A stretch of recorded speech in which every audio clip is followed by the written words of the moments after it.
엘리야에게 임하여 이르시되 너는 일어나 시돈에 속한 사르밧으로 가서 거기 머물라. 내가 그곳 과부에게 명령하여 그에게 음식을 주게 하려니라. 그가 일어나 사르밧으로 가서 성문에 이를 때에 한 과부가 그곳에서 나뭇가지를 줍는지라. 이에 불러 이르되 청하건대 그릇에 물을 조금 가져다가 내게 마시게 하라. 그가 가져갈 때에 엘리야가 그를 불러 이르되 청하건대 내 손에 딱 한 조각을 내게로 가져오라. 그가 이르되 당신의 하나님 여호와께서 살아계심을 두고 맹세하노니 나는 떡이 없고 다만 통에 가루 한 웅큼과 병에 기름 조금뿐이라. 내가 나뭇가지 둘을 가져다가 나와 내 아들을 위하여 음식을 만들어 먹고 그 후에는 죽으리라. 엘리야가 그에게 이르되 두려워하지 말고 가서 내 말대로 하려니와 먼저 그것으로 나를 위하여 작은 떡 하나를 만들어 내게로 가져오고 그 후에 너와 내 아들을 위하여 만들라. 이스라엘의 하나님 여호와의 말씀이 나 여호와가 비를 지면에 내리는 날까지 그 통의 가루가 떨어지지 아니하고 그 병의 기름이 없어지지 아니하리라 하시느니라. 그가 가서 엘리야의 말대로 하였더니 그와 엘리야와 그의 식구가 여러 날 먹었으나 같이요 여호와께서 엘리야를 통하여 하신 말씀같이 통의 가루가 떨어지지 아니하고 병의 기름이 없어지지 아니하니라. 아멘. 자, 여기 계신 모든 분들 미국에 오셔서 최소한 한두 번 이상, 많게는 여러 번 이 결핍이라는 시련을 만나보신 적이 있을 겁니다. 유학으로 공부하러 오신 분들은 최근에는 물론이죠, 높아진 달러 환율로 인하여 고통을 겪었을 것이고, 또 이민 오신 분들은 한국에서 가지고 온 이 목돈이 시간을 지나면서 바닥을 드러낼 때, 정처가기까지 숱한 어려움을 만났을 때에 우리가 그때 이 절망감, 시련, 결핍을 경험하게 되었습니다. 그럴 때 우리는 생각하죠. 이제 내가 남은 것이 얼마나 될까? 내게 남은 것은 얼마 없구나 라는 그런 마음의 좌절과 절망감이 찾아옵니다. 통장 잔고가 바닥을 보일수록, 혹은 건강이 무너지고 관계가 끊어지는, 그리고 미래에 대한 희망마저 사라지는 그 순간이 바로 그럴 때죠. 이렇게 사람은 가진 것이 많을 때보다 가진 것이 없을 때 더 쉽게 자신의 한계를 느끼고 낙심하거나 절망하게 되었습니다. 오늘 본문에 등장하는 사르밧 과부가 바로 그런 사람이었습니다. 사르밧 과부는 시돈 지방의 사르밧이라는 지역에 사는 한 여인입니다. 이 여인은 풍족한 생활을 하는 여인이 아니었습니다. 오히려 극심한 가뭄과 기근 속에서 마지막 남아있는 한 줌의 이 밀가루, 한 줌의 이 가루와 조금 남아있는 기름을 통하여 이 여인의 계획은 단순했습니다. 이 마지막 음식을 만들어 먹고 아들과 함께 이 음식을 나누어 먹은 후에 조용히 죽음을 기다리는 것이었습니다. 이것이 바로 이 여인이 가진 계획의 전부였습니다. 자, 그런데 바로 그 절망의 순간에 하나님은 엘리야를 보내십니다. 그리고 도저히 인간적으로는 이해할 수 없는 하나님의 명령, 하나님의 요구가 성경에는 기록되어 있습니다. 그 요구가 무엇입니까? 그 남아있는 얼마 되지 않는 그 밀가루와 그 얼마 되지 않는 그 기름을 통하여 반죽을 만들어 떡을 만들어서 먼저 누구에게 달라고요? 엘리야에게 먼저 주라고 이야기합니다. 여러분, 상식적으로 이해가 되십니까? 납득할 수 없는 하나님의 명령입니다. 이 말을 전달해야만 하는 엘리야의 심정도 오죽하겠습니까? 이미 부족한 상황 가운데 이 사르밧 과부와 아들이 먹을 양식조차 부족한 가운데서 어떻게 엘리야를 위하여 먹을 양식을 만들어내라고 하나님이 요구할 수 있을까요? 그러나 놀랍게도 하나님은 엘리야를 통하여 아무것도 가진 것이 없고 남은 것이 없는 이 사르밧 과부에게 요구를 하셨고, 그 요구에 순종한 이 사르밧 과부와 아들에게 하나님은 오병이어 이상의 놀라운 기적을 행하시죠. 그 통에 남아있는 이 가루가 떨어지지 아니하고, 그 기름에 있는 그 몇 방울 되지 않는 그 기름이 끊어지지 않는 하나님의 넘치는 공급의 역사를 이적으로 보여주셨습니다. 오늘 우리는 이 열왕기상 17장 8절 이하 16절 이 사박 과부의 이적 말씀을 통하여 하나님께서 이 결핍의 자리에 놓이는 영혼들, 하나님께서는 절망의 순간에 놓여있는 자들에게 믿음의 순종을 요구하고 그리고 그 순종을 하는 이들에게 어떻게 역사하시는지, 하나님의 그 넉넉함을 어떻게 채워나가시는지 그 원리를 우리가 말씀을 통하여 배우고 우리가 이 땅에서 삶을 승리하며 살아가기를 소원합니다. 자, 먼저 오늘 말씀의 배경을 짧게 설명을 드립니다. 열왕기상 17장에서 드디어 엘리야가 등장합니다. 엘리야는 이스라엘의 역사 가운데 엘리야만큼 위대한 선지자가 없다고 말할 만큼의 탁월한 수많은 이적을 행했던 자가 바로 이 엘리야였죠. 엘리야가 활동했던 시대는 북이스라엘, 남유다가 아니고 북이스라엘 지역에 아합이 왕으로 있던 시대였습니다. 여러분, 아합 왕은 여러분이 잘 아시다시피 북이스라엘 역사 가운데 가장 악한 왕이었습니다. 그의 아내가 누구였습니까? 이세벨이었죠. 이세벨은 이 바알을 이스라엘 백성들에게 소개해 준 여인이에요. 가지고 온 여인이에요. 전국적으로 북이스라엘에 전국적으로 우상 숭배를 만들도록 한 여인이 바로 이 이세벨이었어요. 이에 하나님은 아합과 이세벨과 북이스라엘에 진노하시게 되어지고 하나님은 엘리야를 통하여 북이스라엘에 심판과 징계를 내리시는데 그게 무엇이었습니까? 그 땅에 비가 내리지 않는 거예요. 가뭄과 기근이 오랫동안 있게 될 것이라고 말씀하는 거예요. 그게 17장 1절 2절 이렇게 읽어보면 나오는데요. 수년 동안 어떠한 비도 심지어 이슬 한 방울도 내리지 않는 하나님의 형벌이 내려지게 되었습니다. 그 결과 북이스라엘과 그 주변 전체는 극심한 가뭄과 기근을 만나게 되어지죠. 그러니까 먹을 것이 없는 겁니다. 양식이 떨어지는 거예요. 그런 가운데 본문의 배경이 되어지는 사르밧이라는 지역에 사는 이 사르밧 과부를 엘리야가 만나게 되었습니다. 여러분, 이 사르밧이라는 지역은 시돈 땅이기 때문에 이 시돈 땅은 지금으로 말하면 레바논 지역이죠. 레바논 지역. 이스라엘의 땅이 아닙니다. 따라서 그 시돈 지방에 살아가는 사람들은 이스라엘 백성들도 아니에요. 이방인들이에요. 이방인들. 그리고 이 시돈 지역은 이 아합의 부인이었던 이세벨의 고향이기도 하고 해서 바알 숭배가 가장 극심한 바알 숭배의 중심지가 바로 시돈이었어요. 그 중심지, 그 한가운데 하나님은 하나님의 선지자 엘리야를 보낸 겁니다. 여러분, 시돈 사람들이 숭배하고 있던 이 바알 신은 어떤 신인지 아십니까? 우레의 신이고 비를 주관하고 풍요와 날씨를 주관하는 그런 신이었어요. 근데 여러분, 아이러니컬하게 보십시오. 하나님이 그 땅 가운데 가뭄을 선포하니까 바알은 신이 아니잖아요. 가짜 아닙니까? 그저 사람들이 만든 가짜 신 아니에요? 꼼짝 못하는 겁니다. 하나님이 가뭄을 선포하니까 어떠한 비도 내리지 못하고 우레도 내리지 못하고 이슬 한 방울 내리지 못하는 신이 바로 바알이었어요. 하나님은 바알을 심판하고 있는 겁니다. 자, 그런데 그 심판지 한가운데 사르밧 과부가 아들과 함께 살고 있어요. 여러분, 이 여인은 말 그대로 과부입니다. 과부. 고대 사회에서 과부만큼 나약한 계층은 없습니다. 남편을 잃으면 생계를 책임질 경제적 기반도 함께 잃어버리는 겁니다. 그게 고대 사회였어요. 그런데 이 과부는 게다가 그것뿐만 아니라 남편도 없지만 정말 가난한 여인이었어요. 가난도 보통 가난이 아니에요. 엘리야가 찾아와서 먹을 것을 달라 했을 때 이 여인이 뭐라고 이야기했습니까? 12절 말씀을 한번 읽어보겠습니다. 자, 시작. 그가 이르되 당신의 하나님 여호와께서 살아계심을 두고 맹세하노니 나는 떡이 없고 다만 통에 가루 한 움큼과 병에 기름 조금뿐이라. 내가 나무가지 둘을 주어다가 나와 내 아들을 위하여 음식을 만들어 먹고 그 후에는 죽으리라.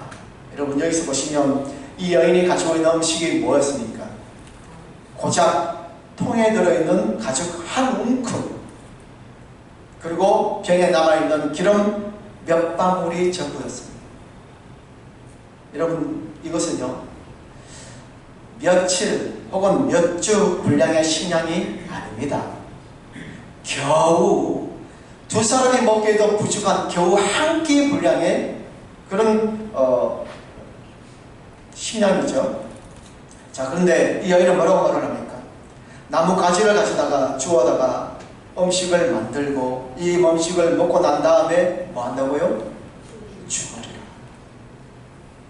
이 여인이 이 음식을 먹고자 하는 목적이 뭐냐면 이 음식을 먹고 희망을 가지고 다시 살아날 것이 목적이 아니에요.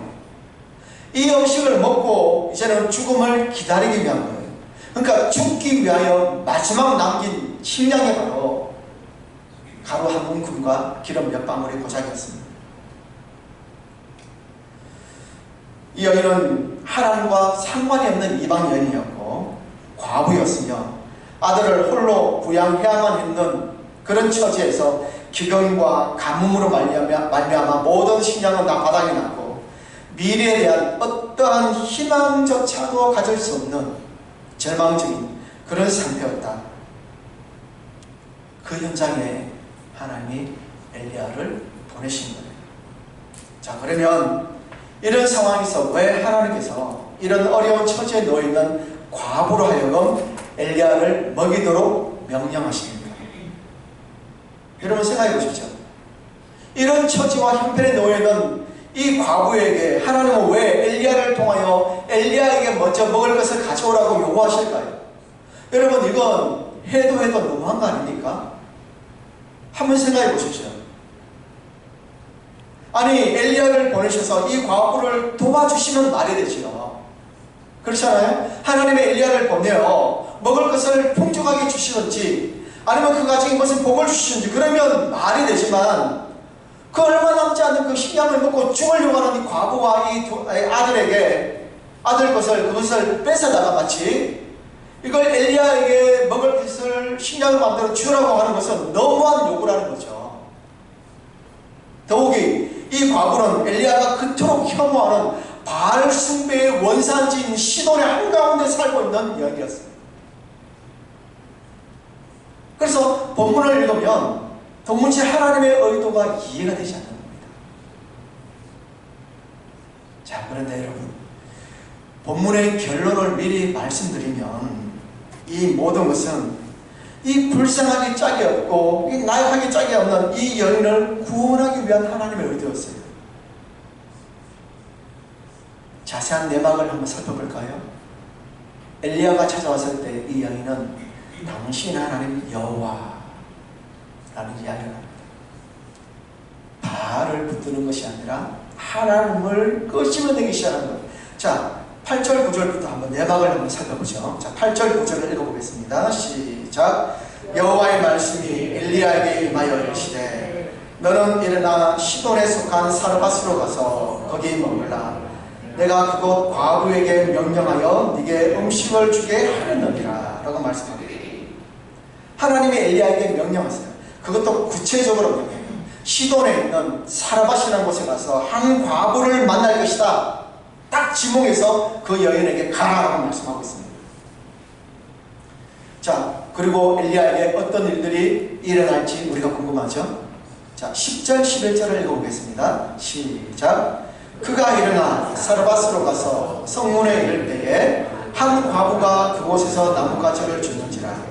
이에 불러 이르되 청하건대 그릇에 물을 조금 가져다가 내게 마시게 하라. 그가 가지러 갈 때에 엘리야가 그를 불러 이르되 청하건대 네 손에 떡 한 조각을 내게로 가져오라고 말씀합니다. 엘리야는 사르밧에서 하나님의 명령대로 한 과부를 만나게 되어지자 이 과부에게 말을 하기를 떡과 물과 떡 한 조각을 요구하게 되어지죠.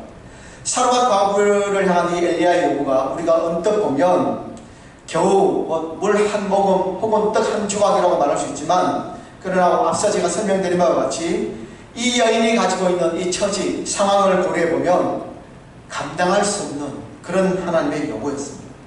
우리가 12절을 다시 한번 읽어볼까요? 12절에 보면 이 여인이 하는 말을 들어보십시오. 자, 다시 한번 읽어보겠습니다. 시작. 그가 이르되 당신의 하나님 여호와께서 살아계심을 두고 맹세하노니 나는 떡이 없고 다만 통에 가루 한 움큼과 병에 기름 조금뿐이라. 내가 나뭇가지 둘을 주어다가 나와 내 아들을 위하여 음식을 만들어 먹고 그 후에는 죽으리라 하고 대답합니다. 이 여인은 과부였고 계속되어지는 기근과 가뭄 때문에 이 가루 한 움큼과 기름 몇 방울 외에 아무것도 가지고 있지 않았어요.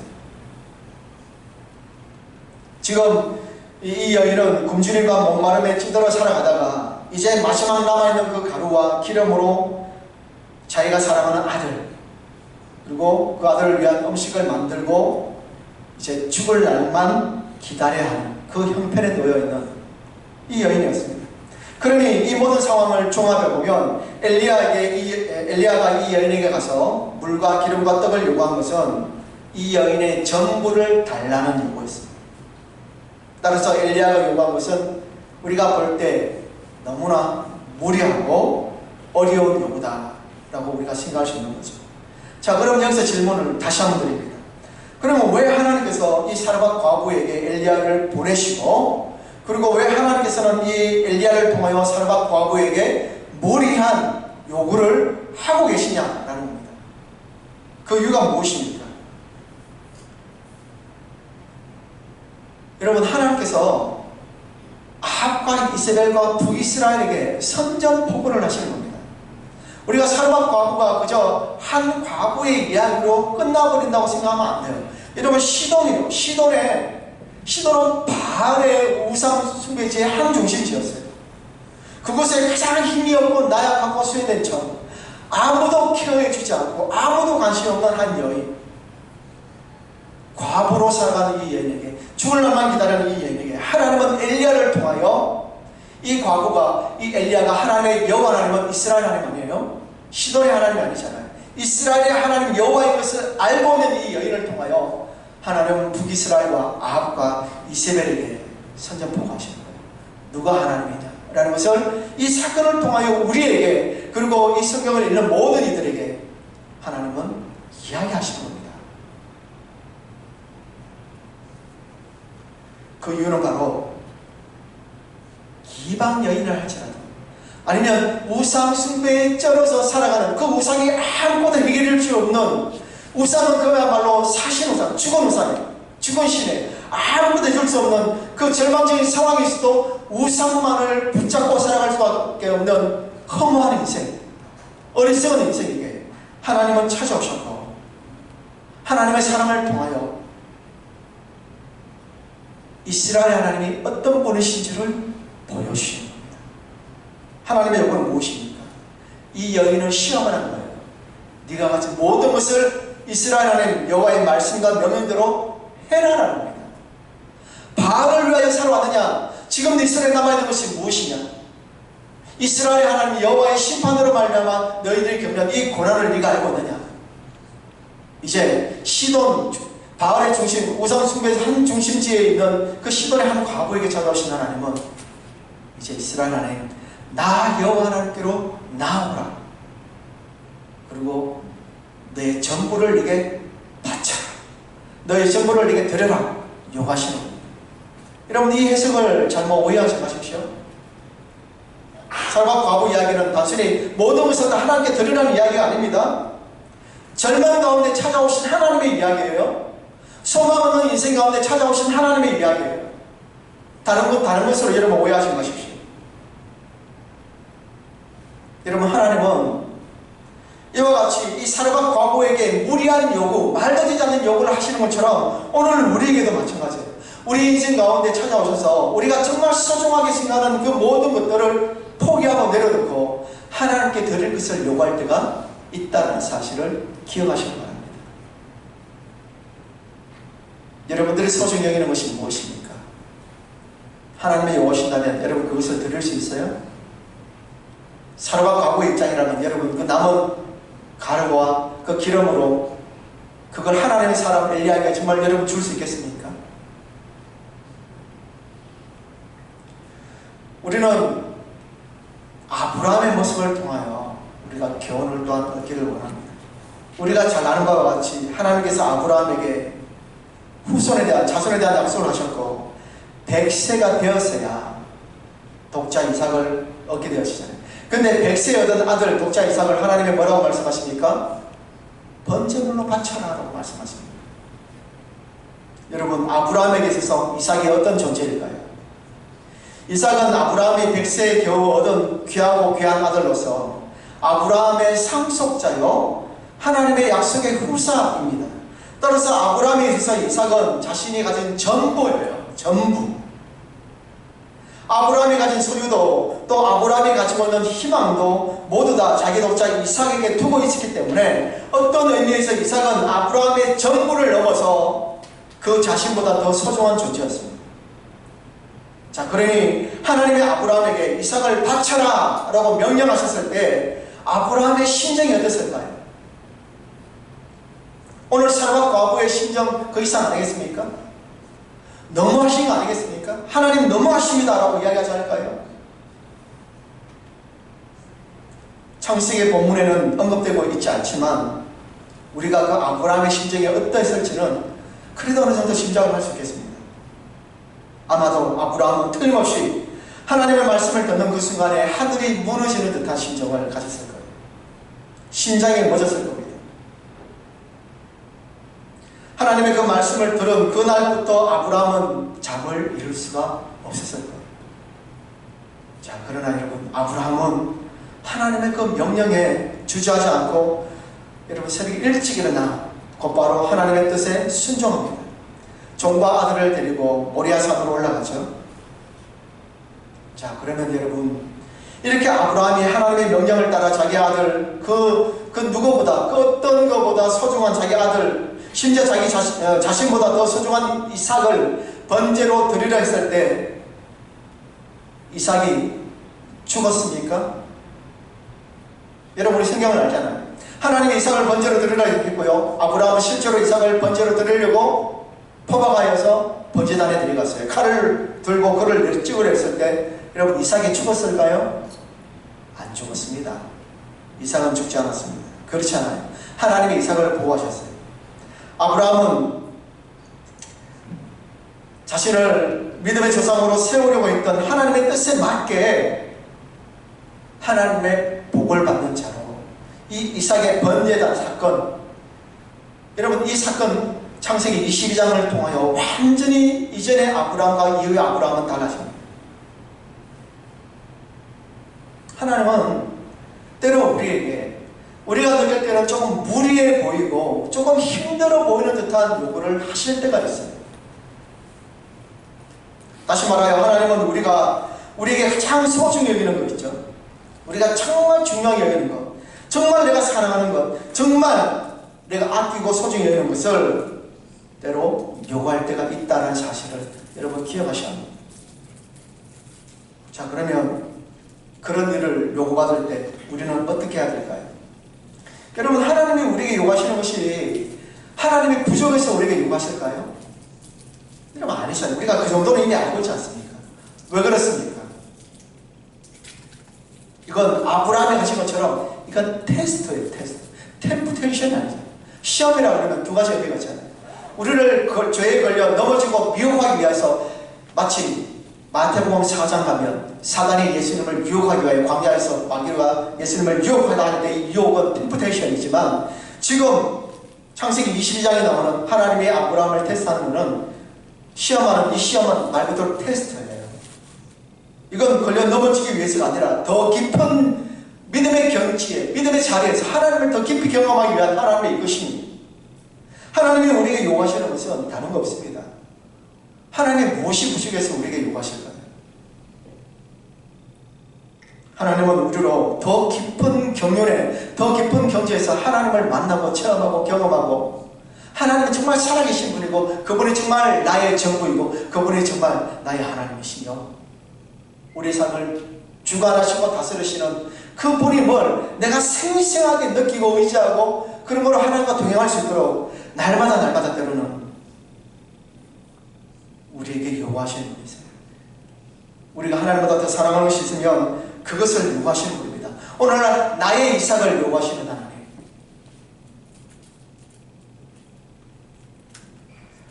오늘 우리에게 하나님은 나의 이삭을 요구하십니다. 근데 분명한 것은 그 요구에 우리가 쉽게 순종하기가 결코 쉬운 일이 아니라는 거죠. 그러나 여러분, 이 사실을 꼭 잊지 마시기 바랍니다.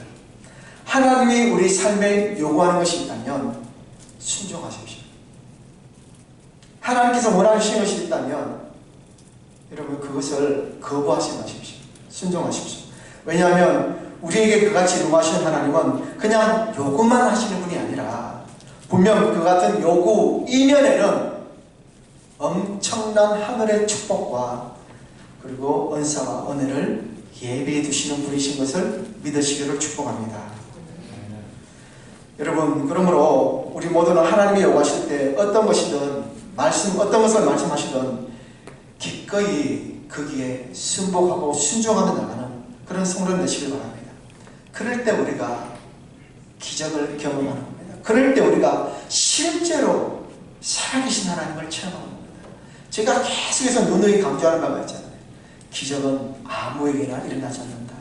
이적은 아무에게나 일어나지 않고 오병이요, 그리고 살과 과거가 이게 결론적으로 체험하게 되는 이적, 여러분 아무에게 일어나지 않아요. 하나님은 어디 계시냐? 왜 살아계시지 않느냐? 왜 내게는 이런 은혜를 주지 않냐고 여러분 그렇게 불평하지 마십시오. 그 이전에 여러분들이 정말 살과 과거처럼 아브라함처럼 그렇게 믿음의 자리까지 나갔는지, 정말 벼랑 끝에서도 여러분이 설 수 있는 용기를 가지고 하나님을 위하여 살았는지를 문제에 새겨보십시오. 하나님은 우리에게 그걸 원하세요. 네 믿음이 진짜냐?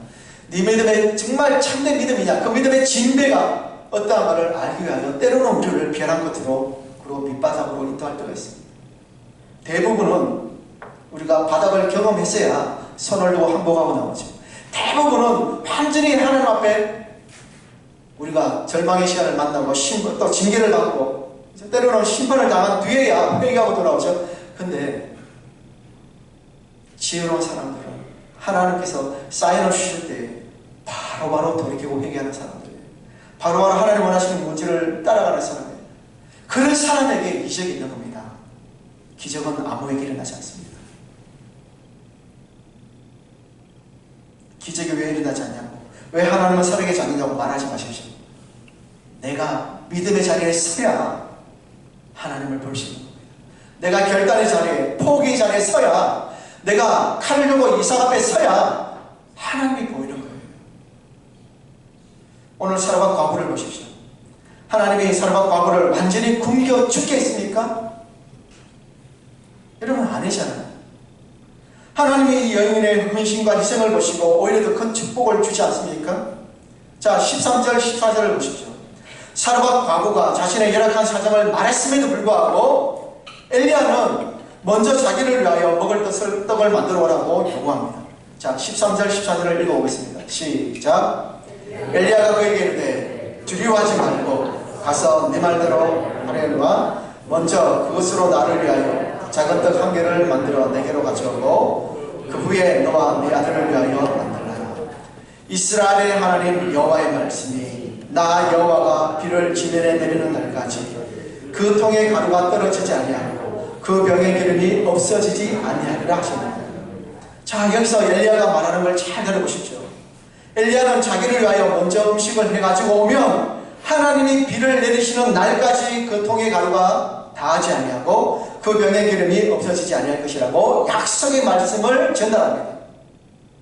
여러분 다시 말씀드리지만 사람과 과부는 지금 자신이 가진 모든 것으로 한 끼 식사를 준비해서 그것으로 아들과 함께 나누어 먹고 그 후에는 죽을 날을 기다려야 될 만큼 어려운 형편에 놓였어요. 해서 지금 상황은 어린 아들을 둔 이 여인에게 너무나 가혹하고 절망적인 상황입니다. 그런데 엘리야가 이를 모를까요? 엘리야가 이 상황을 모르겠습니까? 모를 리 없어요. 누가 봐도 이 여인의 형편은 아무것도 가진 것이 없는 정말 가난한 여인이라는 것을 다 알고 있기 때문에 엘리야도 이 여인을 보고 그의 가정을 보고 가혹하고 참혹한 현실을 누구보다 먼저 캐치할 수 있겠죠. 자, 그런데도 불구하고 엘리야가 이 여인에게 굳이 자기를 위하여 떡을 만들어 오도록 계속 요구를 하고 있습니다. 그러면 그 이유가 뭐냐라는 거죠. 엘리야가 그저 다른 사람의 형편이 어떠하든 자기가 배고프니까 허기진 자기 배를 채우기 위하여 그렇게 요구하는 이기적인 사람일까요? 아니면 성도 형편이 어떠하든지 하나님의 일을 무조건 해야만 한다, 하나님의 사람에 대해서 무조건 섬겨야 한다, 대접해야 한다라고 여러분 그렇게 요구하는 파렴치 않은 그런 사람입니까? 여러분 모두 다 아니죠. 엘리야는 자기만 아는 이기적인 사람도 아니었고, 또 하나님을 하는 사람 편에서 그 사람을 편애하기 위하여 하나님을 위해 모든 것을 다 희생시켜야 한다, 그렇게 주장하고 가르치는 사람도 아니었습니다. 엘리야가 이렇게 사람과 과거에게 무리해 보이는 듯한 요구를 하는 이유는 비록 그것이 현실적으로 어려운 요구를 할지라도 그 요구를 따라 순종했을 때 하나님 앞에 내어 맡겼습니다. 이스라엘의 하나님 여호와의 하나님이 이 여인의 내일을 책임져 준다는 것을 이미 엘리야가 하나님으로부터 들었기 때문에 그 말씀을 전하는 겁니다. 여러분 보십시오. 하나님은 이미 엘리야에게 그렇게 하겠노라고 약속을 하셨잖아요. 그리고 엘리야는 사르밧 과부에 가서 그 말씀을 그대로 전할 뿐입니다. 자, 성도 여러분, 오늘 말씀에서 볼 수 있는 사르밧 과부가 처한 어려운 현실적인 입장과 그리고 이 여인에 대한 엘리야의 요구, 그리고 그 이후에 있을 하나님의 보호하심과 공급하심에 대한 엘리야의 선언, 이 내용에서 우리가 받아야 될 신앙적, 영적 교훈들이 있어요. 그것은 바로 이겁니다.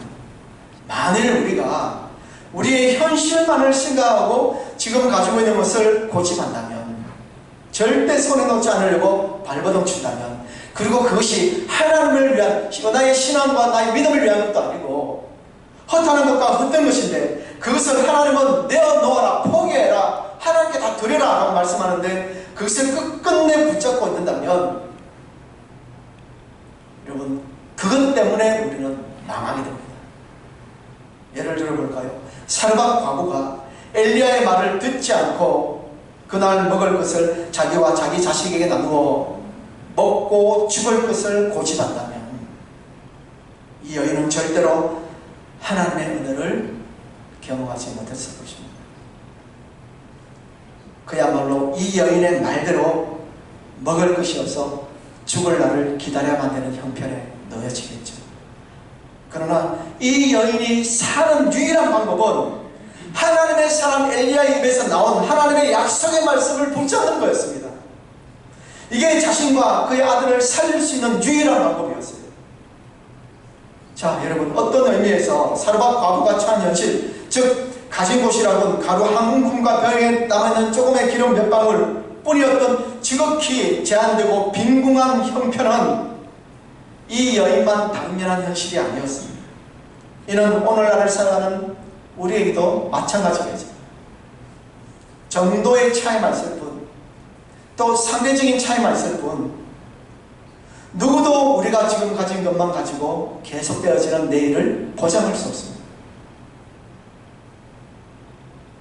자, 그렇다면 이처럼 불안하고 제한된 현실 속에서 살아가는 우리가 내일을 보장받고 계속해서 지속되어지는 내일을 하나님의 은혜 가운데 살아갈 수 있는 방법이 무엇이겠습니까? 오늘 저와 여러분들은요, 오늘 주시는 성경 말씀 이 안에서의 무엇을, 하나님의 무엇을 가르치고 무엇을 말씀하신지를 들으셔야 돼요. 오늘 말씀 나오는 방법을 따르시길 바랍니다. 우리가 가진 현실을 영원하신 하나님, 모든 것을 풍족하게 주시는 하나님께 내어 맡기는 방법 외에는 다른 거 없습니다. 여러분이 가진 것을 넉넉하다 할지라도, 그것이 내일의 나를 보장한다고 생각한다 할지라도 과연 그럴까요? 그것이 얼마나 갈까요? 그리고 당장 내 생명, 우리 가정, 내가 하는 모든 기업들, 생업, 유학과 모든 것들, 여러분 이 부분에서 내가 그것을 담보할 수 있습니까? 내가 가진 것으로 그것을 담보할 수 있을까요? 인생은 그렇게 흘러가지 않습니다. 여러분 살아오셨잖아요. 그걸 아시잖아요. 우리 계획대로 흘러가는 것이 인생이 아니에요.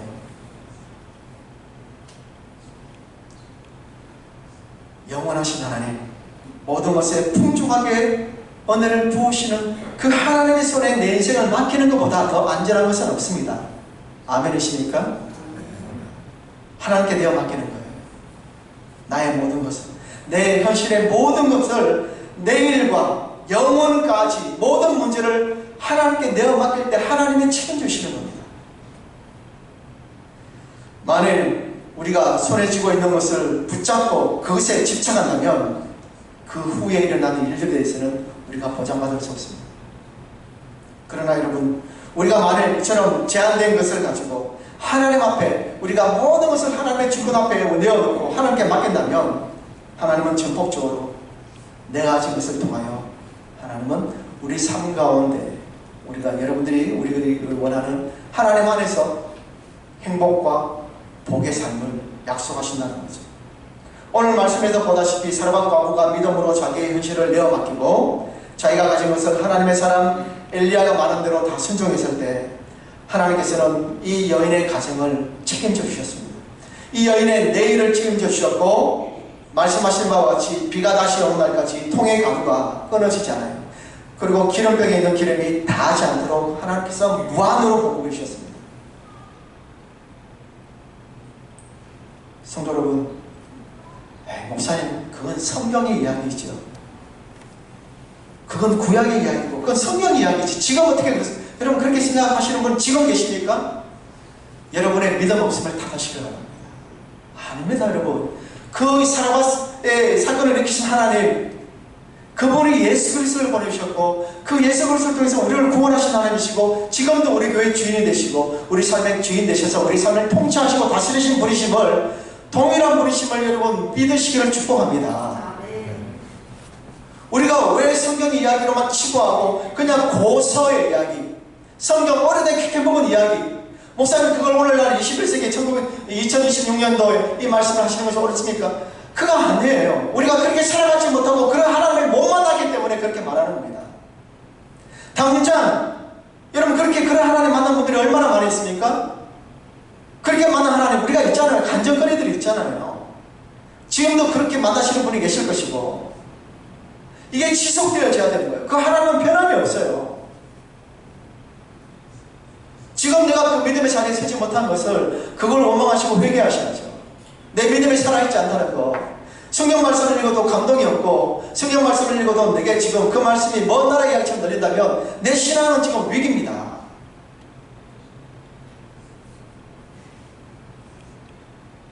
기억하십시오.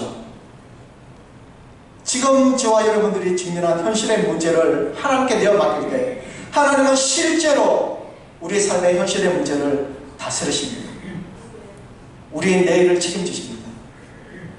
이걸 꼭 체험하시고 경험하시는 여러분 되길 바랍니다. 이제 마지막으로 15절 16절을 읽어볼까요? 자, 15절 16절 시작. 그가 가서 엘리야의 말대로 하였더니 그와 엘리야와 그의 식구가 여러 날 먹었으나 여호와께서 엘리야를 통하여 하신 말씀같이 통의 가루가 떨어지지 아니하고 병의 기름이 없어지지 아니하니라.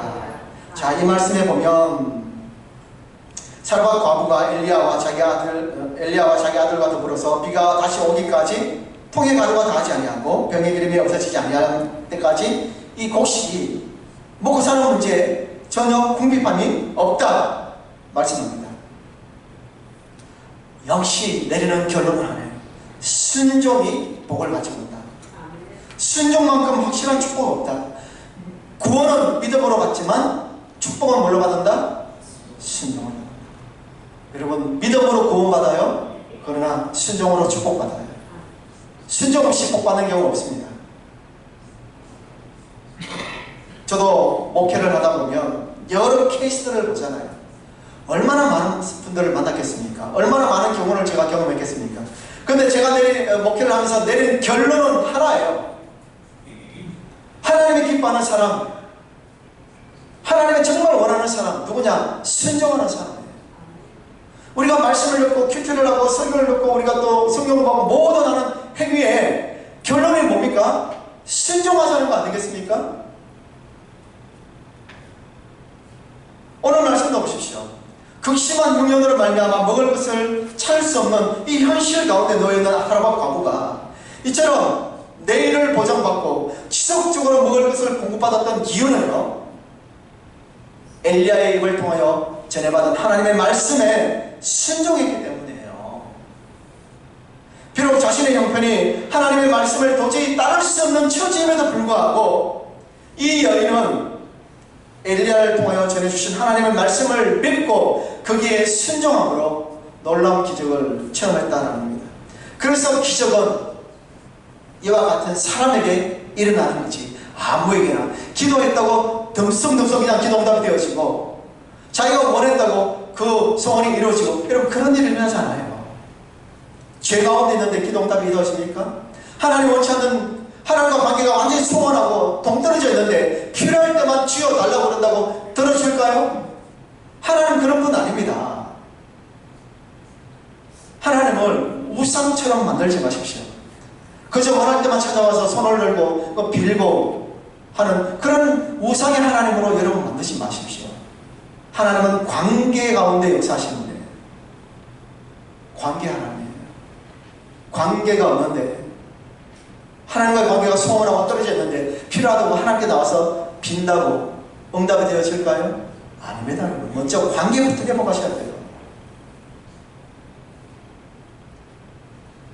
평범한 그저 그런 여러분 그런 신앙 절대로 기적은 일어나지 않습니다. 사르밧 과부처럼 말도 되지 않는 결단과 헌신과 순종을 보인 자들에게만 하나님의 기적이 일어나는 거예요. 여러분 꼭 기억하시기를 축복합니다. 말씀을 읽겠습니다. 성도 여러분, 오늘 우리는 본문에서 이방 여인 그것도 보잘것없는 한 과부가 하나님의 말씀에 순종함으로 말미암아 기적을 체험하며 극심한 가뭄을 해결하는 그 순종의 그 역사의 이적의 현장을 우리가 보게 되었습니다. 여러분 이 말씀은 단순히 헌금을 많이 하면 복받는다 이런 그런 이야기 아닙니다. 절대로 그렇게 오해하지 마십시오. 하나님께 나의 모든 걸 다 바쳐야지만 하나님께서 복을 주시죠. 그렇게도 오해하지 마십시오. 그 이야기 아니에요. 하나님은 절망 가운데 있는 사람에게 찾아오신 거예요. 믿음을 요구하신 거예요. 그리고 순종하는 자에게 기적을 베풀겠다고 약속하시는 겁니다. 내일이 보이지 않는 자들에게 내일을 주시겠다고 약속하시는 거예요. 그래서 오늘 설교 말씀의 제목처럼 내일을 책임지시는 하나님, 그 하나님을 오늘 우리가 섬기고 있고 모시고 있고 겸유하기 때문에 그 하나님께 우리의 내일을 맡기자는 겁니다. 사랑하는 성도 여러분, 세상을 살아가다 보면 형통할 때가 있고 또 극심한 어려움에 처할 때가 있어요. 그게 우리 인생이 아닙니까? 이건 하나님을 섬기는 성도들도 마찬가지입니다. 성도라고 해서 고난이 찾아오지 않는 거 아니에요. 오히려 성도기 때문에 고난이 더 많이 찾아올 수 있습니다. 믿음대로 살려고 그러니까 얼마나 어렵겠습니까? 본문에 등장하는 사르밧 과부처럼 때로는 극심한 생존에 대한 어떤 그런 시험도 찾아올 수가 있겠죠. 그럴 때 여러분 오늘 말씀을 기억하십시오. 사르밧 과부를 기억하십시오. 하나님은 택하신 백성이 지치고 외로울 때 그리고 절망과 낙심 중에 있을 때 그들과 함께 하십니다. 그리고 말씀을 위로하시고 용기를 주시고 다시 일어나라고 요구하시는 거예요. 그 말씀 붙잡고 주님과 함께 일어서는 순종하는 자에게 하나님은 우리가 체험할 수 없는 놀라운 은혜로 저와 여러분의 삶을 붙잡을 줄 믿습니다. 성도 여러분, 하나님의 역사, 이적을 체험하십시오. 순종의 자리에 나오십시오. 그리고 남은 삶 사르밧 과부처럼 놀라운 하나님의 정말 이 간증거리가 찬양거리가 넘쳐나서 그것으로 수많은 사람들에게 하나님의 살아계심을 증거하는 저와 여러분 되시기를 예수 그리스도로 축복하겠습니다. 기도하겠습니다.